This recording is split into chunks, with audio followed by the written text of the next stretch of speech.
Good day, everybody. This is Ed at the Sound Q Garage. We're on episode 3 right now. Today's theme is, I don't even know how, let's see, what it takes to build a sound quality SQ car. My guest today is Luke Ouellet. I hope I got his last name right. He's one of the Not too shabby. Not too shabby.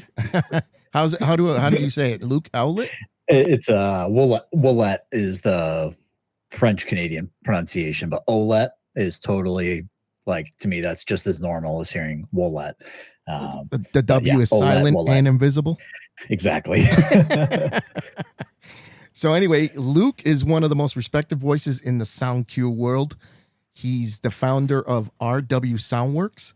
He's built a number of competition level Sound Q cars, which, by the way, have won plenty of Sound Q competitions. And he runs one of the most respected events in the scene. Why don't you introduce yourself, Luke? I appreciate it, Ed. Thank you for having me, first of all. Been enjoying the first couple of episodes with both Ryan and Mike.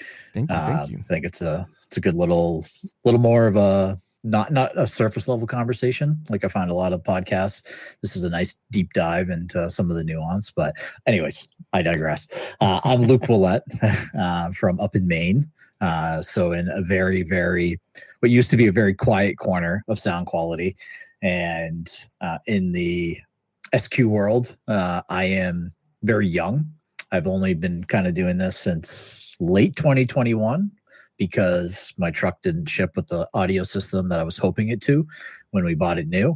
And then the rest was easily spent thousands of hours, whether it's researching or working physically, tuning, learning. Over the past 4 years, this hobby is an amazing passion of mine. I really, really, really enjoy what all the multi-faceted parts of what car audio is. To me, the most important thing has always been it's about the music, but how we get to enjoy that and the path to get there has been something that I've really, really, really enjoyed.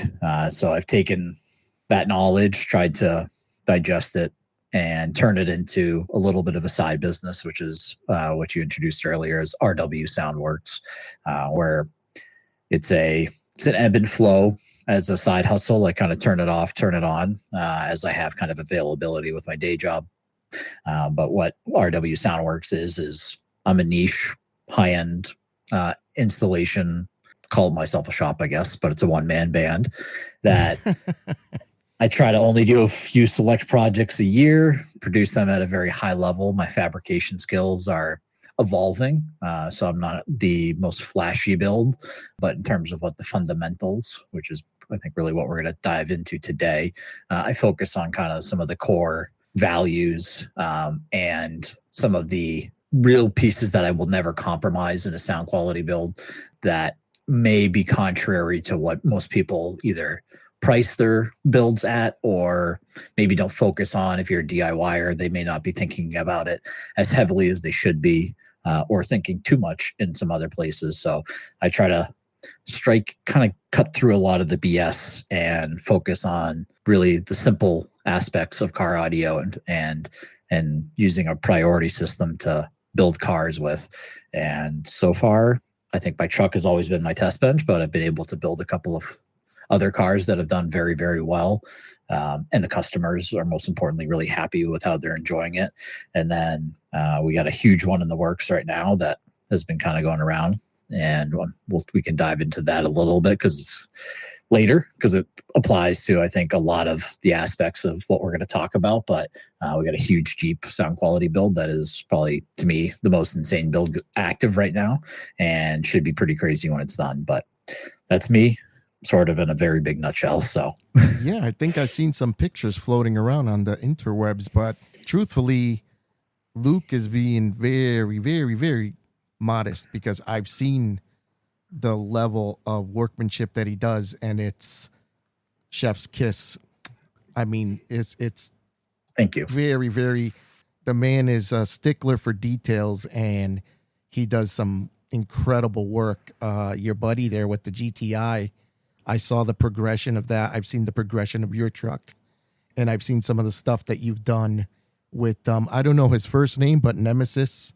I know you helped him build the box. Justin. Yep. Justin is his first name. Yep. Yeah, and your build is top notch. You're right up there with the big guys, so don't be too modest. I appreciate that. I think it's been really this past kind of year and a half where my confidence as a resource for other people, a resource that actually do work, then it's felt good to kind of feel that momentum build inside of myself. And a lot of it has come down to the people I've surrounded myself with. I think that's like such an important part of what the learning experience is. I think I've been able to be really fortunate to work alongside and learn and become friends with some of the best names in car audio. And I think it's I've been able to take shortcuts in terms of my progression in the learning experience, being like people I'm talking about, like Nick Apicella, Miguel Rios, Matt Kim, people like Ryan, who are like the epitome of the DIY side. And then even leaning on some of the bigger old school names, Brian Mitchell's, the Mark Brunos, these folks that have either been around the scene for a long time, and then some of the judges in the competition scene that are really good about embracing people who are trying to lean into this hobby on a real serious level, have been really great teachers. And I think that in those relationships that I've had have been truly what has allowed me to accelerate, I think, to the point where I'm at now in terms of understanding car audio. I think the physics and the audio side is still my weakest point of like understanding the true theory, but I think that comes through experience and building cars and listening to what your ears are telling you, and then you get to make more informed decisions based on some of those experiences. But I would still say that sometimes when I talk to Nick and he explains to me certain things on the scientific level, I go, okay, I'm a baby still when it comes to that stuff, and I have so much to learn. But I still feel that I'm really well rounded in terms of my understanding. Is that because I think install is really is one of the most difficult parts for people to comprehend, and how important it is, what goes into the installation of a great system, and the insight that it provides on the decisions you make with your builds is something that it's why I think DIY is not everybody should do it, but I think if you have the time and the resources that you want to try it, I think it makes you understand this hobby on a completely different level. And it also makes you really appreciate, if you are deciding to have somebody else build your car, how you're looking at them when they're talking to you, how you grade their work, because sometimes maybe not the most showy build. Yeah. When you peel the panels back and you start to really look, to me, like the stuff that the stuff you see is mostly fluff. It's what's behind the panels, what went into the decision, the locations. It's all the stuff you can't see that is just as important, if not. It is more important. I'll say it's more important than what you see visually. I think people 100%. judge. Yeah. Especially what a lot of people don't understand, that somebody who does installs at your level, it's like take a salad bowl, and you're going to mix in part installer, part upholster, part woodworker, part electrician, what else? Part problem solver, part acoustic expert. You mix it all up and you got yourself a SQ type installer, because it's not just, you can go to some shops where they got great fabricators and great installers, but they don't know how to tune, or they don't know how to problem solve, or they don't know how to do sound deadening correctly. So when you have somebody like yourself who is well-rounded and knows how to do all those things correctly, that's like the Swiss Army knife of SQ installers, wouldn't you say? I totally agree. And I think that exactly how you just unloaded and unpackaged the skill set that you need to do car audio well, is I grew up around commercial construction my entire life. So I've been watching buildings get put together, in varying sizes, everything from $50,000 to $45-50 million projects in my life. Wow. And all those, and I've like, honestly, usually the smaller, like sub-$1 million projects can be generally more complicated and more difficult than the huge ones. There's breaking points and tipping points for everything. But my point being is that it's general contracting, certainly in the planning mindset and more of a consideration, like how I approach projects, because I understand that it's like SQ is the sum of a bunch of little parts coming together correctly. And that's the same thing as building construction, is that it's only as good as the weakest link. And in building construction, it may take a little bit sometimes for that weakest link to show its face. I think the same thing is true in car audio. Sometimes it's glaringly obvious that there's an issue in some pieces, but a lot of good building projects don't really start to show their value sometimes until they have time and experience and age. And that's where I think you start to separate some of these systems that were built correctly the first time. And I think that people, like, to me, is I will not compromise on how long it really is going to take. And I still undervalue dramatically how much hours I put into a build, but I won't compromise on kind of this minimum. If we're going to go to, like, the Jeep is an extreme example, but regardless, if I think it's going to take 25 hours to build a front sub enclosure, because that's how I build it, and I'm not going to compromise on how I build it, because one, I don't want to call back about it. The best customer is the one you don't hear from again. Exactly. Until a few years, but because you're losing money if you think about it. Exactly. And the other side of it is I want the customer to get really good value out of their money, is that they don't have to think that they're fighting some battle of time versus production. And that's why I think I'll never do this full time, because the way that I treat SQ is a true passion of mine. And I try to take on clients that have kind of similar passion for music, and that usually allows a much more conducive and understanding relationship when it comes to kind of quoting and allowing time to do these projects. Or, hey, we may not build everything at once, but we start to, over the next, the Golf R for Matt is the perfect example of taking stepping stones. Like, once we kind of turned a corner with that build and I started to understand where we were going at the end of it, it's like, okay, we're going to take these incremental steps, never take a step backwards, but we're only going to take so many steps forward at a time, where the Jeep is like, okay, we're going to just take the whole leap right at once. But you still are taking all the same steps in the process. And to me, that I'm not, like, if I made this my full-time job and I made this my sole source of income, I think I would treat it very differently, and I would view it as a different lens. And I don't want to do that, because it's just not what I intended this to be. Like, I don't think I'll do install for like the next 10 years. I may, depending on who, and maybe something I only do once a year with one car, which I'm totally okay with. I'll always be around the hobby for the rest of my life. I know that, but it's something that is a passion of mine, and I want it to remain that way. So in other words, you're very selective with basically the jobs that you take on. But one of the things that that thought just went in and out of my head, I was going to say, it'll come back to me. We'll edit that one out. But let's see. So anyhow, let's move on. And so I know that you just went to SBR, right? And you cleaned house out there?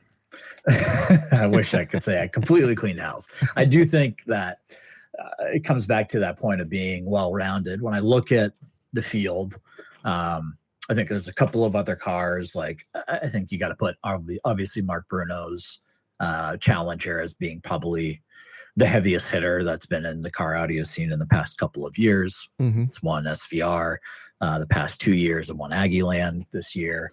I finally got to listen to it at SVR. I think you have that car that is just extremely well-rounded, generally does very well across the board. And like, doesn't matter what organization you throw at it, or if you put it in a money round where there are no rules, that car is exceptional.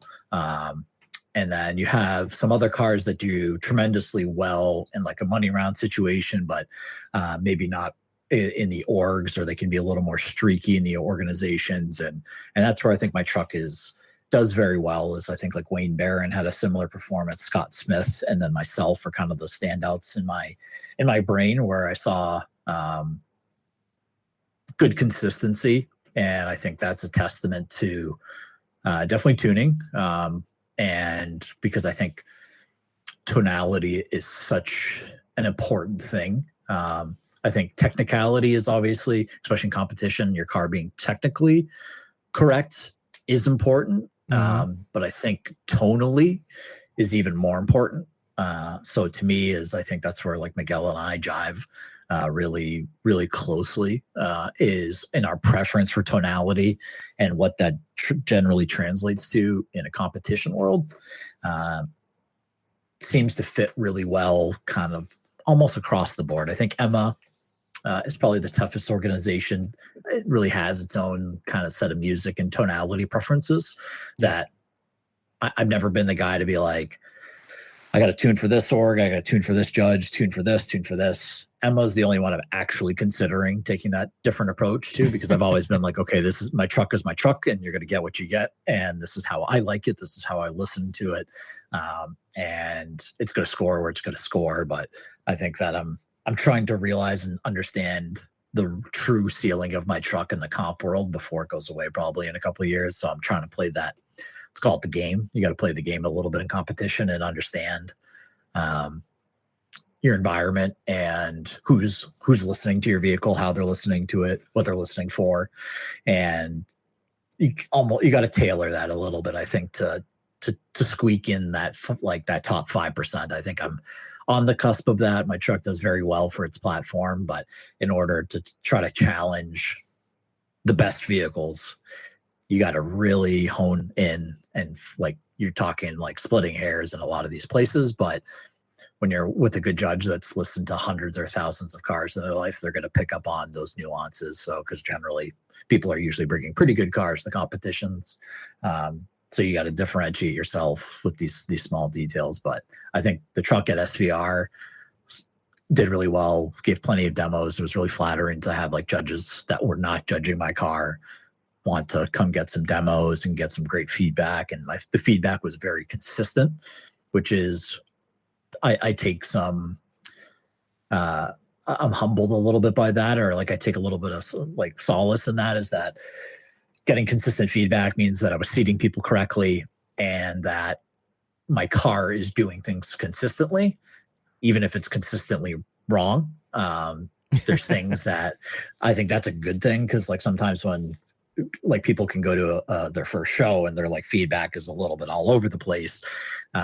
They don't really know what to do with it and understand it. And sometimes they get turned off by that process. And especially at SVR, where like I ran probably 13 judges or 14 judges throughout the weekend through my truck. So you got to imagine that all these judges are doing 49 other cars throughout the weekend, and so they're exhausted, and trying to get like verbal feedback is difficult, and you can't blame the judges for that. It's just literally it's a time efficiency thing that you have to keep up with the pace. But getting consistent feedback was very comforting for me, that it's like, okay, I can take action based on that feedback, which is something that's good, that I'm like, okay, I got hone this a little bit, hone that a little bit, and then it's not like, hey, the truck is doing this thing way off and I heard this, and then you're like, okay, well, was my install way off, or was the tune way off? It's like, no, this is this little thing, this little thing, this little thing. Fix them, come back, and you'll gain 5 points. And then, okay, now I'm flirting with top 5 instead of top 10, that kind of stuff. But yeah, I mean, you're swimming with the big sharks there at SVR. So you got to give yourself a pat on the back for that, because the people that are competing at SVR, these aren't just first year, or I mean, some are here and there, but normally these are people that they're vets in the industry, and they've been basically honing their systems for quite a while and getting it better and better and better. And every year that they come back, it's better than, if they consistently win, they're not just going to leave their car alone. They're going to polish it even more for the next season, because they know that people like you and other competitors that are coming up in the SQ competition world are also nipping at their heels, and you're also polishing your truck, and you're getting your system more and more dialed in. So they have to dial theirs in even better than what they even had. So to compete with these guys, it's no small feat. This year was, so it's my third SVR, and I placed highest in my first SVR. I got 10th, and which looking back at it was like insane to me when I think about it. And because last year, I don't think I came. It was kind of a mixed bag of a tune. I didn't know Miguel. Nick was in Switzerland, so and my tuning skills were definitely a little firing from the hip in terms of process, and I wasn't able to trust my ears nearly as much as I do now, and so I didn't place nearly as well as where I thought. And then this year, I was kind of on the fence with SVR because I was building the Jeep and trying to balance day job and the amount of hours it takes to build the Jeep, and taking basically a week off to go to SVR. But I'm like I pushed through the competition aside. SVR is just it to me is always about the people. And it's the one time I get to see everybody that I interact with, literally as much as, or more so than my own family, that I get to finally see them, interact with them. Yeah, we all listen to cars, and we give each other shit and the competition side of it's kind of a secondary objective. Some people definitely take it more serious than others, and that's totally fine. But for me, I'm going there to meet and hang out with the people that have the same crazy passion as I do. And this is, to me, SVR is the mecca of that. From both the level of car, like this year to me was stacked. It was like, if you were placing top 25 in this group, it is highly respectable. Not saying like placing lower than that isn't, but when I look at the cars there, like you're pick any car in the top 25 and they are a top 2, 3, 4 car in their region in the US, or their cars that are like hyper at the top at every show that they go. I think besides a handful of cars, the Brian Gill, Jeff Hall, a couple of these cars that are always in the competition mix, and always in the upper levels. And we didn't have Miguel either, but he's got something special coming that will certainly shake up the world. Miguel's got something cooking, huh? Oh yeah. But aside from those three, his Mazda, right? He's got a Mazda, or is he building something new? He's building something new. He's introduced it on his channel. People go check out his YouTube channel, Waveform Tuning. You'll see what he's got going on. He's got a Model Y. He's got some speaker company that begins with an A and ends in ton, going into it. I think he got a little excited last time he tuned my truck, and we did some stress testing. And yeah, that thing from just a platform standpoint, like take away like his capacity as a tuner, Russ is doing the install as an installer, and you just look at that platform, the Tesla Model Y objectively, it's good. It's like, if we're like, to me, if it's the epitome, it's probably the best SQ platform that you're buying today, with the exception of kind of what the Dodge Challenger is. That's the only thing that kind of rivals it because of just the shape and depth of that cabin. But the Model Y, from OEM locations, native sound treatment, like all these pieces, that car is so good. And yeah, that's maybe a little segue of how I look at cars. If I were to choose one, just from a pure platform standpoint, the Model Y really is there. But when he comes next year, SVR will be even crazier. But this year was stacked. So like me getting 12th in the money round, I was totally happy and okay with. Like, if I place 2 points higher, I'm in 7th. I place 4 points higher, I'm in 5th or something like that. So you got to think about like how tight that spread is. From like 15th to 3rd is like 6 points or something like that, or 5.5 points. It was like crazy tight. Like you get a couple of good scores from judges, you were leapfrogging way up. And so I think that's a good testament to like how strong SVR is as a field overall, and good judging. So I thought the event was super smooth. If you guys have never been to it, it is, if you're within 15 hours of Wheeling, West Virginia, go to that event. It is the best SQ event to me. In terms of like the pure SQ, you want to listen to the best cars, biggest saturation. SVR is the best environment to experience that, and I highly suggest that if you're into this hobby, at least attend that event once.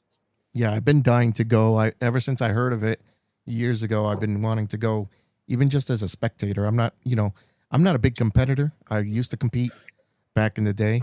Not that I'm against it now. I think competing is really good. It's even if you're not a competitor, it's not bad to compete in a competition here and there, because the judges will give you feedback, and they're going to give you a lot of constructive criticism on what you should do. At the last event for HVR that Mike had, Ryan convinced me to compete. I didn't want to compete. I was like, nah, I don't want to compete. And at the same time, I was like, man, I didn't think my car was competition worthy. And Ryan's like, yes, it is. And he's like, you got to compete. And I was like, okay, I'm going to compete. And I knew it wasn't up to my ears, because I've heard really good sounding cars. I knew there was something missing. Well, there was something missing, because Miguel, Nick, and Kevin gave me a lot of pointers. And when I came back home, I went in there and I did exactly what they, because all the feedback was consistent. And I could tell, okay, so there's a theme going on here. Let me tweak here and tweak a little there and tweak a little here. Boom. Made a huge difference. So I didn't go in there to compete and be upset because I lost or whatnot. I didn't look at it that way once I got that feedback, and I was like, wow, competing is not just for the sport alone. It's also really good way to get that feedback from those judges, because a lot of people are going to get in your car, people at the get-togethers and at the competition, they're going to get in your car. They might not have the heart to tell you what's wrong with your system. They're going to be like, yeah, it sounds good. That's 95% of people. Yeah, exactly. They're not going to tell you, man, you got too much bass, or it's too, it's the bass is in the back. I can locate the subwoofer. They're not going to, they're going to say, yeah, it sounds good, and then some people don't have the technical know-how, like the judges, to tell you, like Miguel, yeah, you're a little high at 8,000 hertz. It's like, how do you know that? Because his ears are well-tuned machines. He's a tuner. For those of you that don't know, Miguel, what is it? Total tuning? No, he's gonna slap you when he hears that. I'll edit that out, Miguel. I'm sorry. It's waveform tuning. Okay. Yeah, because I don't use tuners. I use Dirac. I cheat. Yeah. So, but sorry, Miguel. Waveform tuning, for those of you that are wondering. But yeah, Miguel, he's like, yeah, you're hot around 8,000 hertz, 16,000 hertz. It's like, I didn't know that. You know what I mean? Like, I knew I was hot somewhere, but I didn't know exactly what frequency. And a judge can tell you that. Nick are like crazy like that. Like, their ears are, and Howard, I trust a lot from ASCII, or like people that can really, really identify specific issues. That's a gift. Like, to me, because it's so refreshing to hear how you viewed competition, which is almost like we have mine coming up here in Maine, which is exactly what I want it to be. It's exactly what HVR is about. It is not like the competition and who places what is a very secondary piece to how HVR was kind of built and structured, because you kind of have this this money round where everybody gets to go against everybody, but we separate kind of what we would consider pro or like elite people that have been around for a long time and folks that are new to it and that go into the amateur division. And it's specifically targeted around having a little bit of fun in the competition, but it's exactly what you're getting to is that feedback, is that is the number one experience we want people to come away with. And this year at HVR, the weather was probably our biggest killer because it was literally torrential downpours for like 8 hours of the day. So yeah, I thought Noah Zark was gonna swing by and pick us up because that was I've never seen it rain that much in one day. It would let up for about a minute. We'd get all happy. We're like, oh, it wasn't that bad. And then it would start monsooning all over again. It was crazy. Yeah, but it was the point I was making with that was more of it hampered the ability. I think the judges still tried to do their absolute best at like spending time with each competitor to give them that like verbal feedback as they came out of the car. Because sometimes reading a judge's handwriting or, hey, you don't look at score sheets until like 3 or 4 days later. And you're trying to be like, what were they saying? I think they were saying this. Was it this? But I can't really read it. Where HVR is like, we set up a certain amount of cars to allow to make sure 15 to 20 minutes per judge per car and allowing them time to genuinely listen, which is, as a judge, is, I don't know, 5 to 7 minute experience generally. And then having a good 5-7 minutes with the competitor to talk with them and give them real actionable feedback so they can make their systems better. And I think HVR is just kind of doing a really good job of helping the local area of people, because usually the folks in the amateur division are generally folks that live closer that aren't traveling to the big shows. Not always true, but I think it's improving the region as a whole. It's saturating the region with better sounding cars, which is good for the hobby. It's good for growth of understanding what good cars should sound like. And I think that's exactly what Mike set out to do. And I think it's really nailing that on the head. And I hope that we continue that going forward and make it even bigger as we can to have people kind of travel up here as a true destination show, like the SVRs and the Aggies and these kind of real notable shows. We want HVR to be kind of that pinnacle in the Northeast for folks to come and have a good time and introduce people to competition at a very approachable way. Whereas like SVR, I think you kind of got to go in with a completely different mindset than you do at a show like HVR, where people are really, not that people aren't willing to help you at SVR. There's just so much going on comparatively that HVR is designed to like introduce people to competition. Even though it's a big show, like we want people to come back again and enjoy it or approach it like you do, is where, hey, I don't know how I feel about my car, but like I don't care where it places, but having somebody tell me how to make it better is super valuable. Oh, it's priceless. It's priceless. Yeah. That alone is worth the cost of entry. You know, whatever the cost is to compete, it doesn't matter if you come in 10th place.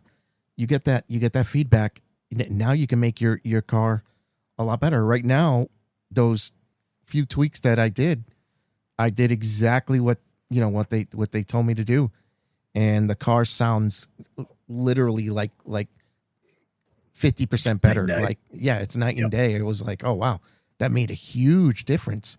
But speaking of events, you got an event coming up soon too, right? Can tell people about that?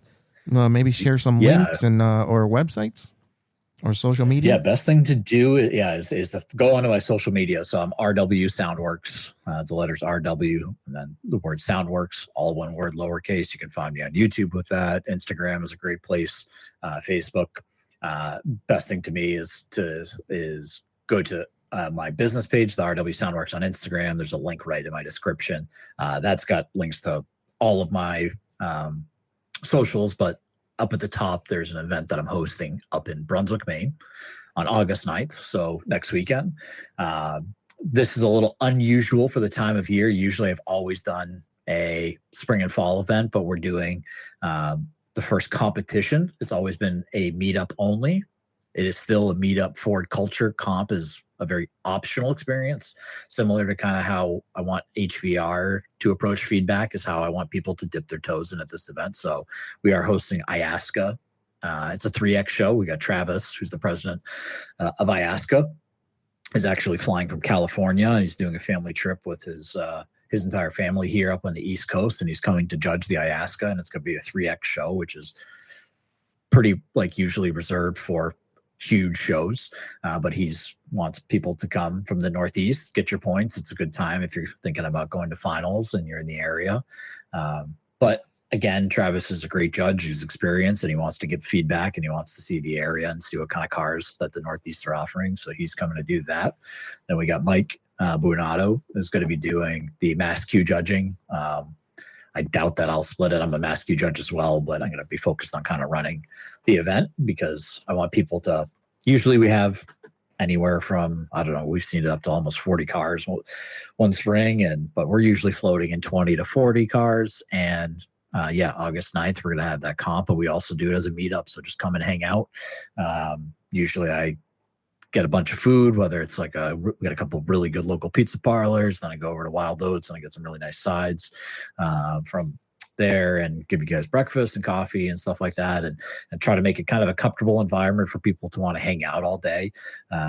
We're fortunate to have a warehouse so we can stay out of the sun, especially it's gonna be August. It's gonna be hot, but so we have a good place to pull cars in to do judging, a good place to stand around so we don't get too beat up, but we also have a nice parking lot. We're tucked away from everybody. So I think that next year I won't do it in August, but I hope to keep, and we'll see how the comp does. If the comp isn't as successful as I want, we'll go right back up to meetups. And I think to me, it's still, I love seeing people come. We had Chris Pierce come from Ohio just to come to my meetup last fall, I don't know, 16 hours or something he drove to get here. We had Carson come from Pennsylvania with his Porsche at the time. It's really cool to see people come treat your meetup. And I think Ian in Virginia and Jason Bartholomew down in Carolina have that similar consistency, and people desire to go to their meetups. They'll travel literally across the country to go to them because of that great meetup culture. And I think we have that up in the Northeast is I think it's more of the timing is key. I love doing it as a spring event because I think having the late April show gets people to blow off the cobwebs from the winter and get their builds together in March and April. And then we all come out of the gate really strong for the year in April. And then sometimes we can hang out in the fall, but I think I'll probably next year switch it back to a late April, early May show. Cause I think it's a great time of the year for people to kick off the year in a really good way up in the Northeast. Yeah, it is. It's people come out of hibernation and they just get that spring fever and they want to, like you said, dust off the cobwebs and start building their cars or start honing in, dialing in their cars. But so one of the things that I wanted to ask you, right, the show theme, the philosophy of building a sound cue car, this is a two-part question is when you look at a car as a blank canvas, what are your first considerations when starting a build from scratch? What's really important in your eyes? So I think there's a correlation between car audio people and car people. Mm-hmm. And I would say that in the Venn diagram of those two populations, there's a ton of overlap where I would say most of us car audio people are car people. Definitely. As a whole. They kind of go hand in hand.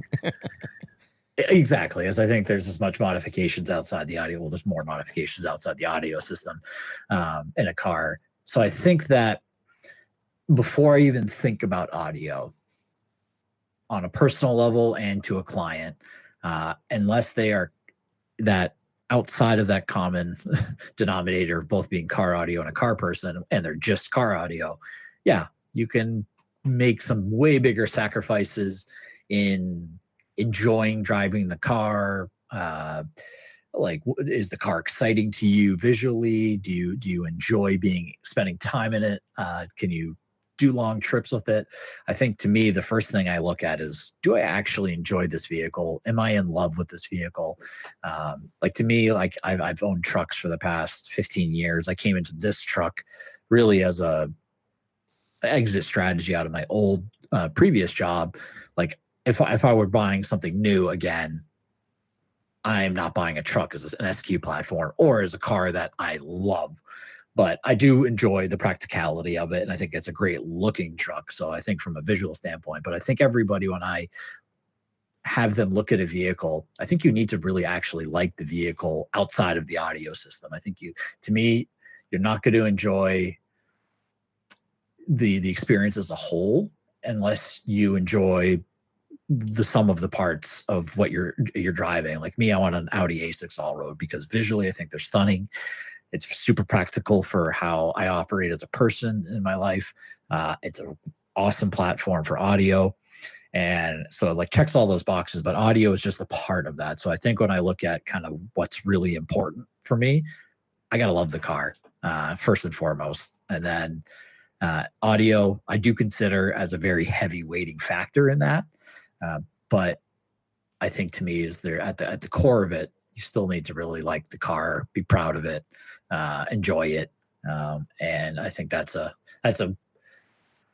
relationship you need to have with your vehicle if you're going to go to kind of the crazy levels of SQ that we are. Is I think you're making a commitment, because most of us here are not rotating through cars every year or two and investing tens of thousands of dollars in sound quality just to move on to the next vehicle over 2 years. Most of us that are plunging this deep into whether dollar value or hours invested are owning these vehicles a minimum of 5 years.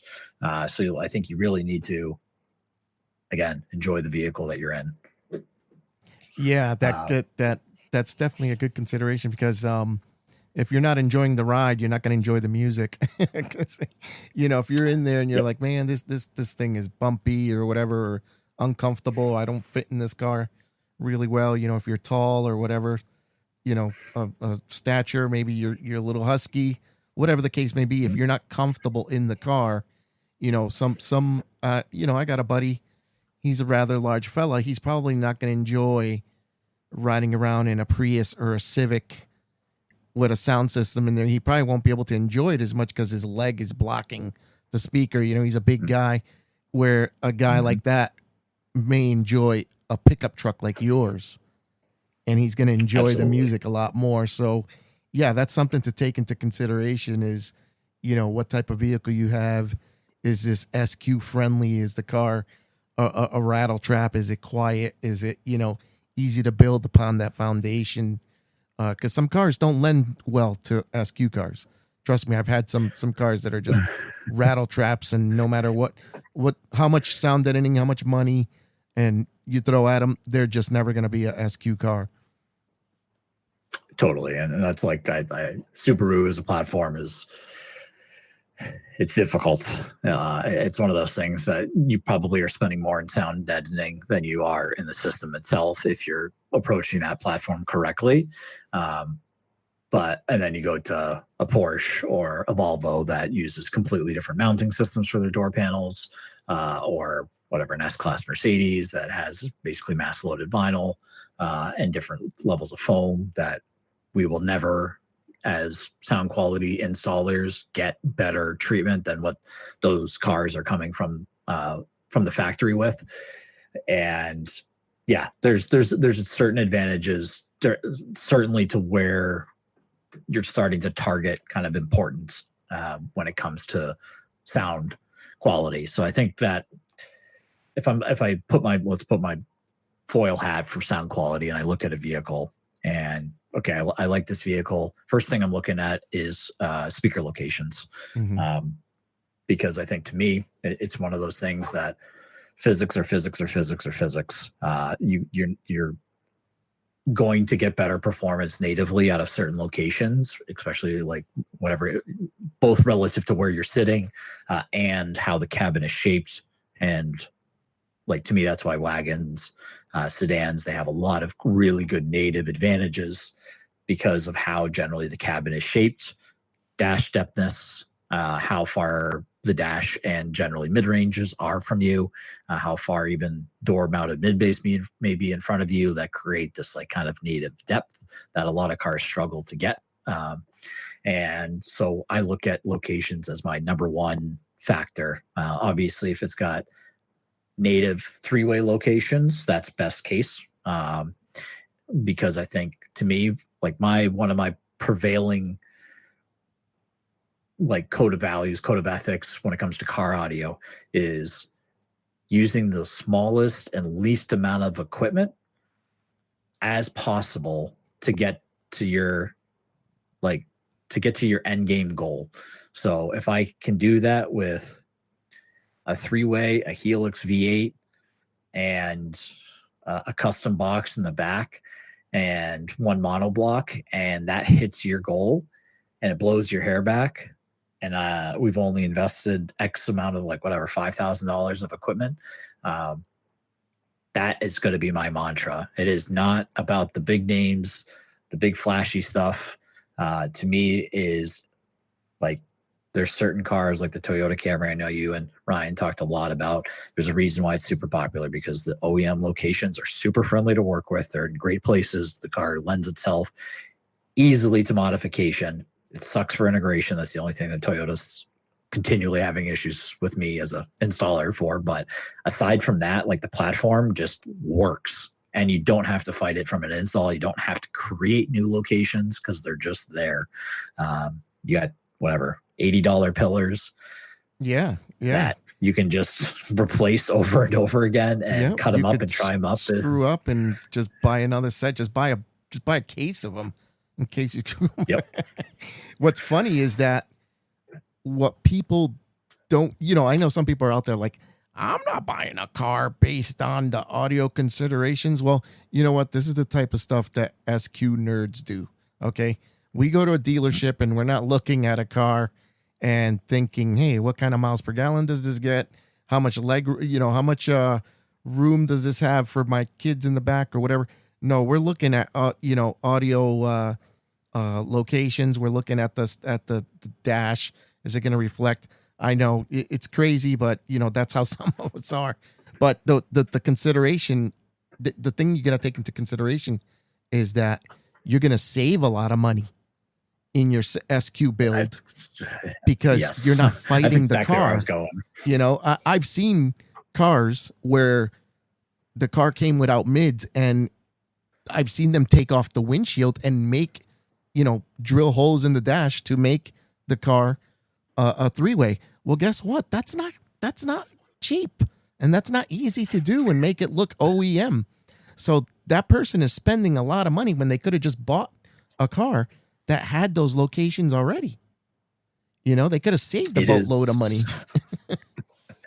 You're describing my weekend, because that's this is my weekend where I'm pulling the dash out of the Jeep and drilling 4-inch holes in the corners to put mid ranges there. Yeah, there you go. And and I budgeted 25 hours and a fair amount of sound treatment materials while I was in there. So to me, I do think people do not think about that as a dollars and cents transaction when they look at these vehicles. Like, I look at Volvo is an excellent OEM platform.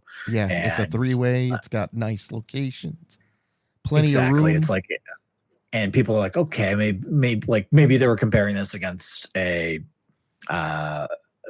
vehicle that, I don't know, Nissan Altima, Honda, like, pick your poison of something that is not in the same, call it, I don't know, it's a 20% premium to buy the Volvo.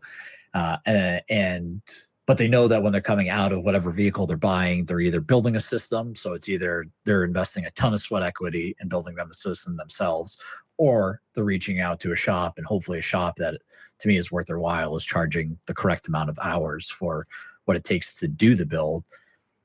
You're going to have a bunch of value savings on the other side of it, choosing a vehicle, like you said, that you're not fighting the install with, that has great native locations, that has flexibility for mounting and putting amps and fitting equipment easily without major modifications. And when you start to take those considerations in, like, those are, like, to me, when I look at the Jeep build, is like, I treated the doors crazily, but I didn't have to create a new mid-bass location in this case. But my truck's a great example. I'm using my dash sort of mid-range OEM location. Besides that, I'm not using a single OEM location in that truck.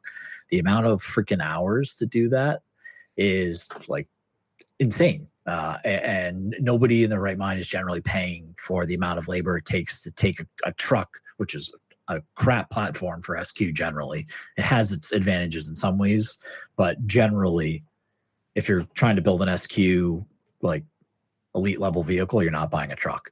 And and there's plethoras of reasons why that, but OEM locations are, besides usually dash corners, are usually terrible in a truck and really not conducive to good SQ, where a lot of these other vehicles, Porsche's a good history. I think everybody always considers Mercedes-Benz the king of OEM platforms.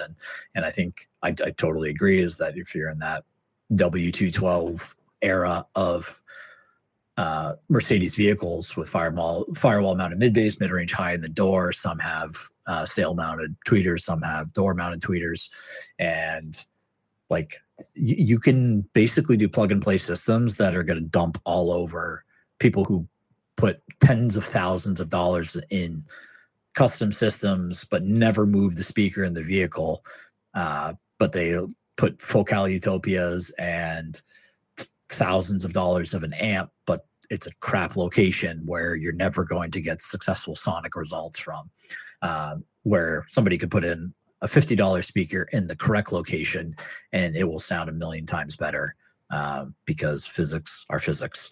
And there's certain things that cars locations are going to do much better than others. And yeah, I think you have to look at that time value proposition when you're considering a vehicle. Is that what is this platform allowing you to do relative to what your goals are? I think like some people have the goal of what they're trying to get to. A lot of people, it always is moving, because I think a lot of people in this hobby, unless you're rolling in some of the big competitions, and you start to understand and build kind of top tier cars, where you know how to set the bar. A lot of people don't even understand what good cars are kind of supposed to sound like, either because they've never heard a good car or they don't have reference outside of car audio of whether it's good home audio, a really nice pair of good headphones that are reference kind of level stuff where they can establish in their brain what is good. And so people tend to go to and listen and not understand how to set goals with their own vehicle. So that's why car audio to me is I have a very small group of people that I truly trust in here, because I think even at the installer level, people don't understand that what good cars and what they should sound like, how they should perform. Oh, that's right. I've seen installers that were just top level installers, but they couldn't tune a fork, so on that note, what do you think some people obsess over that really isn't important? I know some people obsess over wires, or they obsess over sound deadening, they obsess over certain things. Some of these things it's okay to obsess over, but some of it is wasted money, wrong focus, trendy parts, or whatever the forum boner is. What do you think? Give me some examples of things that people obsess over that really aren't important. I definitely think that people, they obsess sometimes over, so in this kind of way, so wire and RCAs will definitely put you there, is that I think having, like, to me, those two things are about reliability and serviceability, things that last well, do well in a car audio environment in terms of humidity, vibration, swings in temperature. Like, to me, that when it comes to wire and RCAs, as long as it doesn't introduce noise and it's not affected by the other factors I just said. So you're saying that the triple virgin oxygen-free OFC RCAs with the twisted ends aren't needed? The turn off. No, the people that, or the Audio Quest Carbon. That's crazy talk. Like we're spending $600 on a 3-meter interconnect for coaxial makes Monster literally, cable. Monster cable. exactly. It's like in home audio, I think there's a more of a place for cables. I'm still a huge skeptic in that like regard too, but I think like power conditioning and things like that are way more of a thing in home audio, and good quality equipment and cabling and interconnects do come into play more there. Car audio, hell no. Like, Yeah, I think reliability is more important than having a twisted pair of carbon fiber OFC RCAs. Like, there is so much noise rejection in modern day car audio equipment, even in like some of the 90s and 2000s stuff, that like the whole concept of having signal and power be in two different locations on an amp rack or in a car, those days are gone. Like, I never lived in those days, but I know that in modern day shielding and noise rejection that exists in like modern amp topology and how the DSP boards are built, it is a non-issue if you're using any sort of reputable piece of equipment. If you're using a Dayton 408 or an audio controlled DSP, I can't help you. But if you're staying out of those types of stuff, where like whatever Helix, Arc, the new version of the minis, and like stuff that has good quality components, like that kind of stuff to me is, people obsess over thinking that that's making a difference. It's not at all. It's like, so they're wasting their time, wasting money in that, when they could be using that to focus on something better like sound treatment. That is something that's worth researching and stuff like that. What I know that you sell Resonix, right? And you're good friends with Nick, and you're an official Resonix retailer, right? I'm an affiliate. I dealer like local to my region. I don't do like any like online sales or anything like that. That obviously you go Nick's website directly. Mm-hmm. But yeah, I've been fortunate to be around Nick, and way beyond sound deadening, has been easily my biggest mentor from day one. Him and I are fellow Halo nerds. Which is how we came to know each other. He's pretty much the reason why I'm into SQ the way that I am. It was a question about, like, it was on DEMA. I saw him put a Helix Director and a headliner of my truck and was like, holy crap, that looks so good. And I messaged him, and then he recognized my username from when I used to compete in Halo. We used to play competitively as little 17, 18, 19, 20-year-olds. And he calls me and he goes, did you play Halo 3? And I was like, yeah. That's too funny. And literally after that, like, it was weird. He like kind of took me under his wing, and like it took me like almost a year and a half to like really translate the truths that Nick was telling me right out of the gate. But I was like, nah, I don't need a DSP. I can just use CCF on the outside of my doors as sound treatment. Peel and seal. Did you use some peel and seal? No, I literally used like the 1/4 inch Dyna. It's not Dynacore. It's whatever the Dynamat CCF, just closed cell foam. Oh, I think it's called Dynaliner. Dynaliner. That's right. That's don't right. quote me I on literally that, slapped internet that world. on. I slapped that on the outer skin of my metal doors.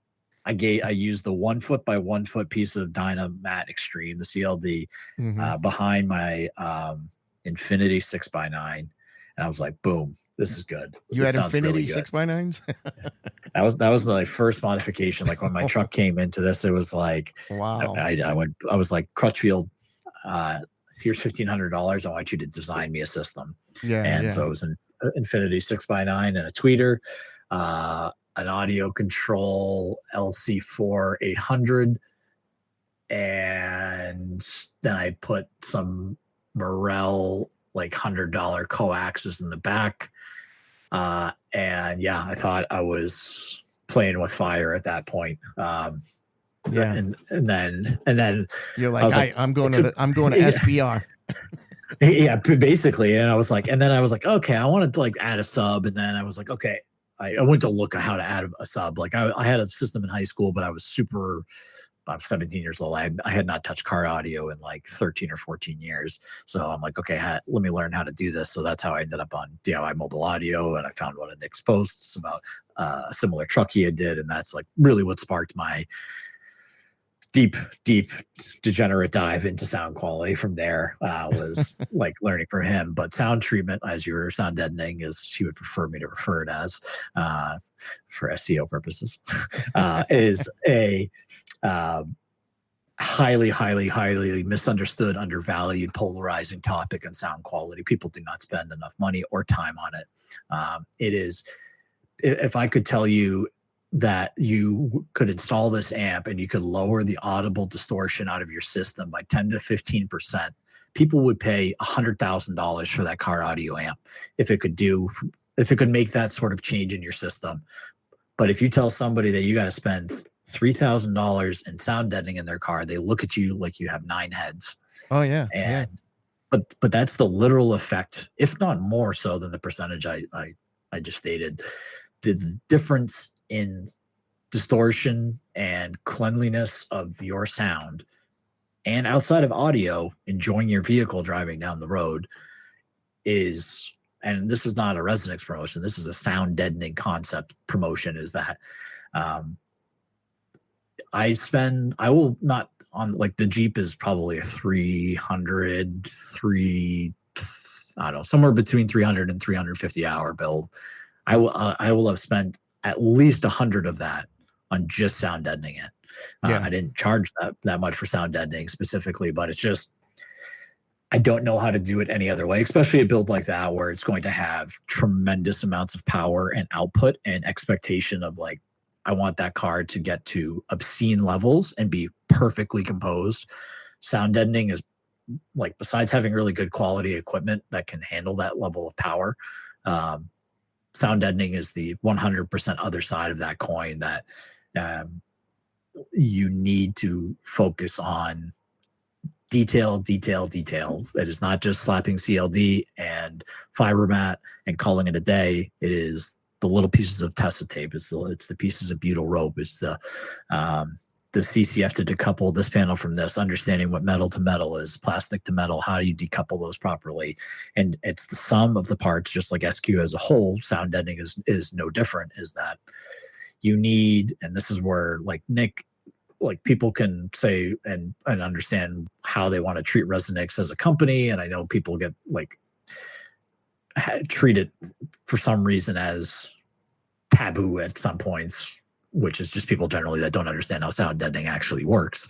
That put that aside and just go look at Nick as a sound deadening resource, whether you're buying his product or not. Going to his website, his buyer's guide, and his new site that's coming that I've seen, it's going to make it even way easier to digest. There's so much good information about, and this is free information, about how to make your car significantly better. Yeah, Nick's got a lot of tips on his website. I've read some of them, and yeah, you're right. The information's on there, and it could make your car better, anybody's car better. And Nick's, he's not charging for that information. He's not saying send me $5 for these PDF forms or anything like that. It's all on his website, and that says a lot about him. You know what I mean? Oh, for sure. I think Nick has a vested interest in making. He made a post about this just the other day, that it was like, social media, especially in car audio, is a blessing and a curse, because it is so easy to sound educated and so easy to copy and paste something you heard from somebody else and not actually understand what you're saying. But Nick is trying to, like, putting that information out there, is trying to steer the industry and hobby as a whole into a more accurate understanding of a subject matter. And that is something that is really difficult these days, to feel like you're getting credible information with how much we get thrown at us daily, whether it's Facebook or forums. Trying to sift through what people are telling you, and how to trust that information is incredibly difficult. It can be easily misleading, but I think that's where, like, Nick, that's why Nick and I have always got along, because it's just, I've been able to kind of see, hear, feel his advice, and really, whether it's cars that he's building or, like, working alongside him, is like, I can understand, like, the proof is in the pudding. And that's where I think I put a lot of credibility in Nick, because and same with Matt Kim, same with Miguel, is people that I've seen do this firsthand and produce the results, is that gives me the credibility. But it's really hard to understand that on social media, because you can have somebody putting out beautiful builds that like could be, again, the best fabricator in the world, but could be tone deaf when it comes to tuning, or they don't value sound deadening, and as soon as you turn their system up to above 90 dB, it falls apart, which is a huge majority of shop builds that I hear. Yeah. And so, yeah, it's just that, yeah, people, it's hard to sift through that information. So I think that I always urge folks to take things with a grain of salt, do your own research. I think it's why DIY or install is so important to do at least once in some aspect of your car audio career or tenure, and because it makes you understand and appreciate some of people who are just spewing just bullshit, and people who are like, have done it, been in the trenches. They're speaking from experience when they're telling you something. And again, that's like where we were talking about earlier. I feel like I've shortcut a lot of that poor, wasted money. I've wasted plenty of money in this hobby, but I kind of got over that hump quickly to, okay, these people are good, and I'm going to latch onto them and filter out everything else, because the results speak for themselves. Oh, definitely. Because like you said, there's, the internet pretty much, it's a free world there. So there a lot of people regurgitate stuff that they've heard, oh, these speakers sound this way, and they've never even heard them, but they heard somebody else say something on a Facebook group or on Dyma, and they just regurgitate the same information, and they've never even heard them. Or they say something about a certain DSP or a certain amplifier or a certain, and it's like, have you even messed with that component? And they haven't, you know what I mean? But yet they're giving advice on something they know nothing about, or that they haven't even set their hands on. But that's the internet for you, you know what I mean? So sometimes you got to take what people say on the internet with a grain of salt, and you actually got to trust your ears. You got to trust your eyes more. But speaking of trust, with installer factor or the tuner factor, right? Finding a trustworthy installer or finding a trustworthy tuner, what should people look for? What type of red flags to avoid? Questions a customer should ask. Like, good installer doesn't always equal good fabricator, and good fabricator doesn't always equal good installer. Why don't you tell people out there what to look for? Because I know that you're a do-it-yourselfer. That's how you started. But now people can actually pay you as an installer. I know you're kind of a boutique installer and you do limited amount of installs. But what should people look for when they're looking for a trustworthy installer, not just any installer? So I'll start how.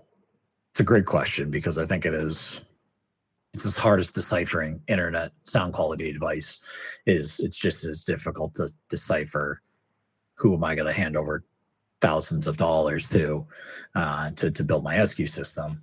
To me, you push aside audio for a second, and you start to, I find that I think I'm a pretty good read of people from a character standpoint, and I think getting some real honesty. And it was really exactly how I ended up with the Jeep build in the first place.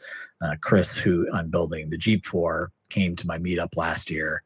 I did not realize what he had invested into his build, and I think he showed up with a certain expectation of coming to like blow people's socks off, and his build was not there. And so I met him for the first time, and he comes over to me and asks me to listen to his car, and I listened to, I don't know, 3 or 4 songs, glaringly bad issues. And so we end the demo, and I kind of look at him, because I'm not the person anymore that goes, oh, sounds good. Like, I will just objectively ask people, because some people, like, I can kind of read if I should ask this question or not, is do you want me to be honest? Yeah. And people usually know that that's generally something not great is coming on the other side of that comment. But I was really, really honest with Chris about it, because the fit and finish of his build is really, really nice. But it's just was so objectively incorrect from a tuning and like resonance standpoint that when I like a year later found out how much he spent on it, like I felt horrible for him because that was his experience in car audio, spending globs of money on something that looked pretty good that he thought was great because the frame of reference for that shop was, yeah, this was good. And they thought it was good when they delivered this product to Chris, but it was dog shit. It was bad. It was like, and I told him straight up, I was like, this, and this is wrong. And then I had not talked to Miguel. He went to Miguel right after. Miguel listened to it, and we literally said the same exact things to him. And like fast forward 10 months later, that blatant honesty was exactly like Miguel and Chris had started working a little bit together. And Miguel and I got to do a little bit of work on Miguel's car. So we got to see my install experience firsthand. That same thing I had with Nick. I got to see the firsthand how things actually would get put together. And then a couple months later, Chris was ready to do a build. He had been working with Miguel on some system design, and Miguel put Chris and I together because he's from the Boston area. And that's how I ended up with the Jeep build today. It was not like selling or like posting social media. It was this very, very honest conversation. So to me, spotting somebody who is being honest with you just from like how their body language is, their eye contact, they're like, I know some people are very good salesmen, so it can be tough to spot that, but that's the first thing I look at is, do I feel like this person is being truly genuine with me when it comes to the installer and what I'm looking for. If somebody who is rattling off tons of reasons, if we get into some of these red flags, is starting to just justify whether it's we did this car or it's a brand name drop or it's a X amount of dollar build that I did for this person. When they have to tell you their resume during the sales process, is usually a really big red flag to me. They're trying to distract you and trap you into like trusting them. And sometimes they don't even know that they're doing that to you because they're like, they think they're still like the cat's meow when it comes to building systems. But I like my work. If people want to go find it, they can. I think to me, the word of mouth is, in the SQ world, if you're looking to do the types of builds I like to build, these kind of one-off, really awesome build, like awesome as a scale, big, like we're going full bore with everything. The word of mouth advertising is the most important piece. Are other people talking in that realm of builds? Are they having satisfactory experiences? Are their systems holding up? How was the feedback after? Were they responsive during? How was the communication? I think communication is a massive, massive thing in building these types of builds. And I think it's one of my greatest strengths as an installer is my ability to communicate before and during the process because I got nothing to hide about how I do my installs. I'm trying not to give away everything that I do in terms of trade tips and tricks, but if you want to see the inside of the car when it's completely stripped and sound deadened, you're going to see, sure, I'll send you 25 photos a day if that's what you'd like. Or if it's something like, hey, look, I'm noticing this. I think we may need to shift our plan with this. People who are not willing to communicate openly with you. I know that is, again, very different as me as a kind of boutique one-off installer versus a shop that is trying to run a business and doing production. That level of communication, I can understand not being there. There's only so many hours in a day. But I still think that you should be able to clearly communicate with your customer based on their needs. And I think that just from that, like those people that feel the need to justify why they should get the work are generally people that don't deserve it. I think that it just, if they're so desperate to get your work, there's some other skeletons in the closet that are going to show. Like I said, is you may not notice it day one, but then you start peeling things apart. You go to your car starts rattling apart because okay, now I'm going to finally let it boogie and turn it up. And then, oh God, where's that rattle coming from? And then you begin to realize, wow, there were some significant corners cut in my build, and I was not aware of that. But it looks great, but everything behind the scenes was rushed, or there was not enough hours allocated to do the build correctly. And now you're in this really tough situation of, do I go back to the same person and tell them to fix it? Do they even know how to fix it? And then it's this perpetual cycle in car audio where so many shops, again, they lack this well-rounded approach, or they've come up with this formula of how they do it, and that's how they do it. The learning process is either stopped or greatly halted, and now they're not willing to look at other shops of how they're doing things, or work with manufacturers to understand how their products are getting developed and how they can use them in a better way. And if you turn your brain off to the learning side of it, that to me will come out, I think, as you're getting these quotes and installs. And if you're passionate about this, I think most people who are walking into getting a 10 or 20, 30, $40,000 SQ install have some realm of what it's about. And if you walk in and the shop is like, starts telling you everything that, no, don't do that, we do it this way. No, you don't do that, we do it this way. And they start yelling at you that way. Like, they're not going to yell at you, but it just, some to me, will. that yeah, I had a shop like, owner yell at me in a good before. way. Like, I can understand Nick being like, okay, no. Like, when somebody brings in whatever, a Lambo Huracan, they probably haven't spent 5,000 hours on forums or doing it and understanding. They're like, hey, I saw this $20,000 Utopia briefcase system, I want this in my car. And Nick is going like, no, we're going to put this in, that's better for the location and application.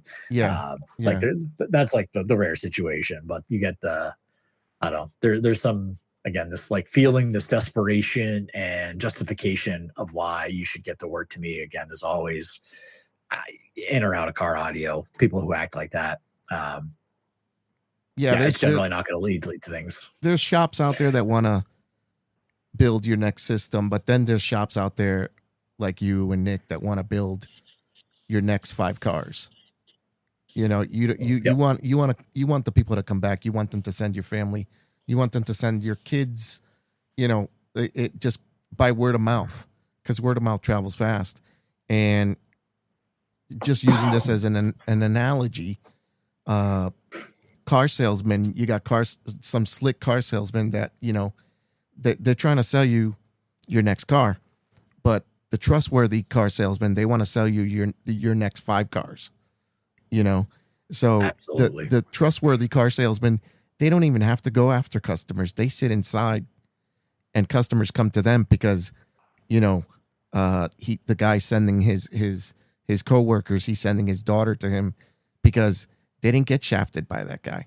They didn't get, you know, swindled basically, or when they told them, they promised them this, but the end product was not what they expected. It looks good on the outside, but like you said, when you peel things back, you take a door panel apart, or you look at the wiring and you see that it was subpar, and you paid all this money, and they didn't really care about the small details. That, you know, that kind of leaves a sour taste in your mouth, and you don't want to go back to that person. So then sometimes some people, like Mike said in the previous podcast, he got his car built by a very reputable person, one of the top people in the U.S., but he didn't get what he was expecting, and he spent a lot of money. And he was like, you know, now that I've you know, gotten the means in his life at this point in his life to be able to afford, you know, his dream system, he didn't want to do it again because it's a lot of money. People are pouring a lot of money, and it's like they don't want to do it again to possibly waste another large chunk of money, you know. So there's that trust and rapport that goes with this. But what advice do you have for like builders, to do it yourselfer, and paying a pro. What advice would you give someone just starting out building an SQ car? Like, how different is the approach for do-it-yourselfers versus someone hiring a shop? Is it possible to achieve great sound cue without spending a fortune? To the second question, absolutely. I think there is sound quality and car audio as a whole is, everybody has their own definition of diminishing returns, but generally there's a hugely steep curve in diminishing returns in car audio where you're either spending a baseline, and I don't even necessarily mean in just value, like actual dollar value. I think that there's a like level of equipment, time, investment. Again, this kind of comes, and you have to relate to how diminishing return and your goals, how do those align? Because if your goals are to be whatever, a top 10 competition car in the country, you are going to be so deep into diminishing returns, you won't know what to do with your bank account, because, or the amount of time and frankly hundreds and hundreds of hours you're going to invest into getting there. That's like the rarity in here. You can spend fractions of that value and time by just making some smart decisions. I think if you're going to get into this as a new DIYer, I think some of my greatest conversations I've had, so I do consulting calls, folks can schedule time with me, and usually I spend hour and a half, 2 hours for most calls, unless somebody has like a really targeted thing that they already have. I've had some people send me like 4-page info sheets, that their agendas that they want to go through, which is honestly great. I appreciate that, because we can kind of just checklist through a bunch of questions they're having. But some people just want to be like, hey, I got my car. Where do I start? And I think it kind of goes a little bit against the grain of DIYers of doing your own research and spending money without seeing like physical return. But whatever, doesn't matter who you're doing it with. There's plenty of people that do this. Jeff does it, Miguel does it, Nick does it, I do it. There's definitely other people that do these kind of consulting services where it's just conversation. And if you can get in a couple of those conversations and you're like, this person's like communicating with you well, and like generally the people who are offering these consulting services that I know of in our industry are reliable. People who have built several cars, or they have tuned hundreds of cars, or they've been around the hobby enough to inform people of what to do. And in other words, they've already made the mistakes, people. Exactly. That's what Luke is truly saying. Experiences. Luke has already made the mistakes. He's already bought the Infinities, the Polks, the Dynaliner. So he's giving you, he and the other guys that are doing the consulting, sage advice. And that has exactly that comes at a cost.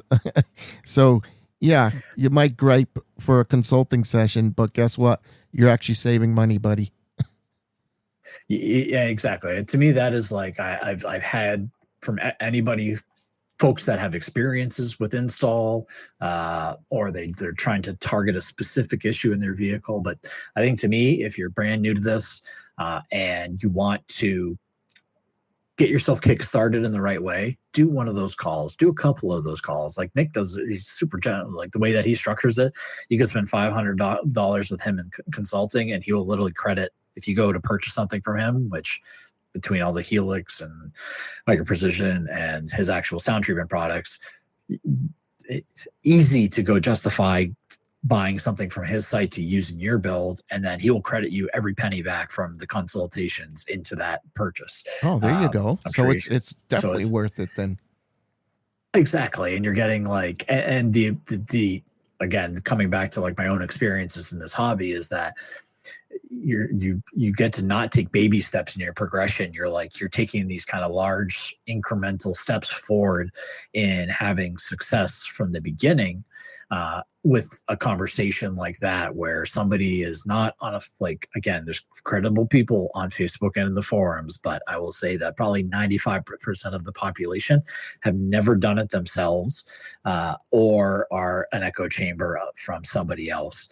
And where you're talking to these people, these are the 5% that are going to give you really, like you said, sage advice and save you a lot of mistakes and time. You learn really well from mistakes, like, don't get me wrong, but if you're walking into this and you're like, okay, I'm going to spend $2,500, and you're trying to build a budget system for $5,000, it's really easy to make a mistake that could cost you half your budget instantly, and buy an amp, set it up incorrectly, fry it, boom, there goes 30% of your budget because you thought you could do something that you couldn't. It's okay to not understand something.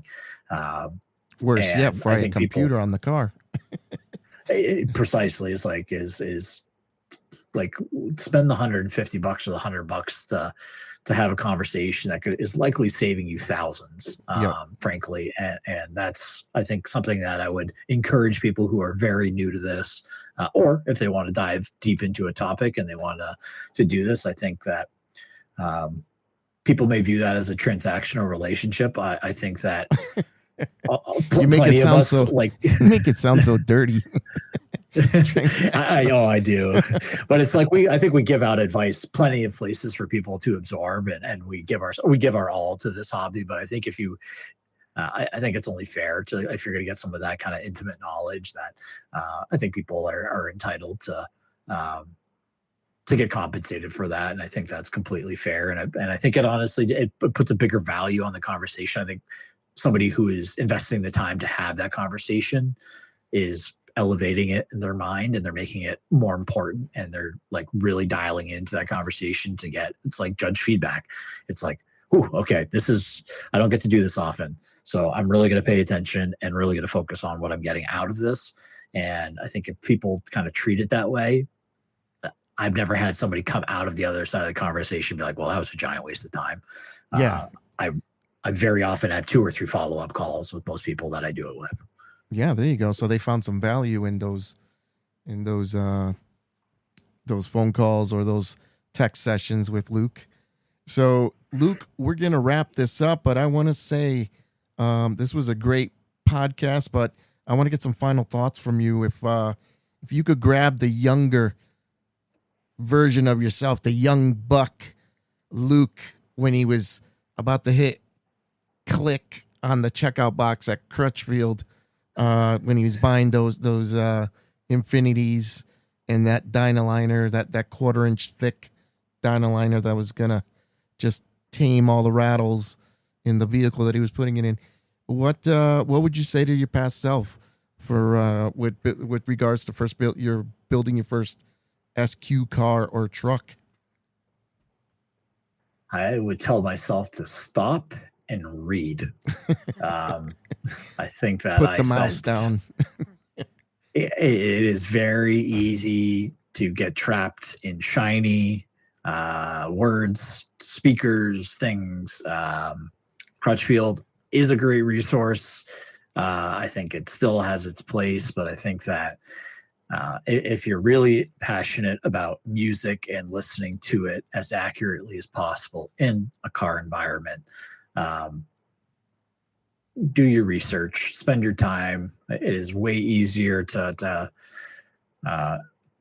understand flipping through a book or using your mouse or thumb to scroll through, like not necessarily just like Facebook and forums. Like, go read, understand audio as a fundamental piece, and it kind of makes you start to think for yourself. I think that I would have made a lot of decisions differently. I was trapped in the more expensive is more better part of SQ for the better part of 12 or 18 months. And that's a 5-figure mistake in my life. And if I would have just stopped and read and begin to understand, take my goal and reverse engineer my goal into what steps I need to take to get there, I would have been such a stronger installer and DIYer had I just thought about it differently. And so, yeah, stop and read would be my advice. Definitely. I think I can speak for a lot of us that, we've made a lot of mistakes. We've learned from those mistakes. So it took a lot of trial and error to get here, but it also made us a lot more poorer to get to this point where, you could give this advice now and you could save people a lot of aggravation, a lot of headache, but you can also save them a lot of money. So in the end, it's worth it sometimes to go to a professional, to go to somebody to get a consultation, go to somebody to get a well-planned SQ system laid out. And I mean, if you want to do it yourself, you're more than welcome. That's fun too. Don't get me wrong. Absolutely. You just get ready where that could, we call it the rabbit hole. You're going to go down this rabbit hole where you're going to do a lot of trial and error. Not everybody gets it right. Some people get frustrated. Some people get lucky. It's a roll of the dice, and they're like, "Oh wow, this set of components that I picked out turned out pretty good." Luke, thank you for being on the SQ, the SoundQ podcast. Tell people one more time about your upcoming event. I appreciate it. So first, thank you, Ed. This was awesome. I like just looking down. We've talked for an hour and 45 minutes, but not surprising. So, but thank you again. But yes. So if you guys want to come up, find me on Instagram, RW Soundworks. There's a link in my bio. There's an event in Brunswick, Maine. It's called the Mid-Coast SQ Rally. It's on August 9th. Again, we're doing IASCA 3X and MASQ, mobile audio sound quality. And then we're just having a great meetup where you throw me some money. I'll keep you fed and your belly full and your head full of music for the entire day. We start up at 8 a.m. We usually wrap around 6, 7 p.m. A bunch of us usually go out to dinner. But again, RW Soundworks on Instagram. Up in Maine, come find me, reach out to me. I'm here as a resource here. And again, thanks, Ed, for a great conversation. Thank you, Luke. It's a wrap. Thank you, buddy. Everybody say bye to Luke.